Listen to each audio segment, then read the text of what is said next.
Hey, Daryl here, and this is my daily devotional. I started these devotionals to share with you about 5 years ago.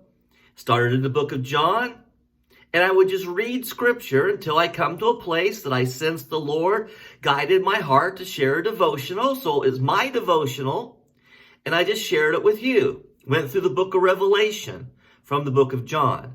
And then we went back to Genesis, and we've worked our way all the way up now to the book of First Chronicles. Now, the book of First Chronicles isn't the easiest book to read. A lot of genealogy lists and the different clans of the different families, and so a lot of chunks, a lot of hit, skip, and misses until we've come to David. And now we have a little more information about David given to us, so we're camping here just a little bit.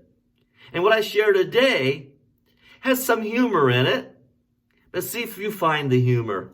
Maybe it's just because of my bizarre sense of humor that I find this somewhat funny. So, chapter 18 of First Chronicles talks a lot about the success of David's military. He was promised by God that he would be successful. He is successful. And he had even conquered the Ammonites. And Nahash, the king, and him became friendly. They had friendly terms. Nahash died. So David sent a delegation of his men to the family, to his son, to share their condolences. But the people said, maybe they're just here as spies. Maybe they're just here so they can conquer us even further. And so they captured this delegation that David had sent to share his condolences for the death of the king Nahash. And so I'm reading here, beginning in chapter 19 at verse 3. So David sent a delegation to express his sympathy to Hanan, that's his son, concerning his father.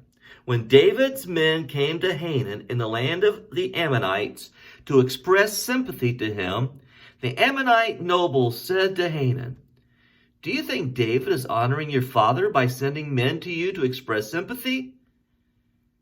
Haven't his men come to you to explore and spy out the country and overthrow it?" So Hanan seized David's men, shaved them, you ready?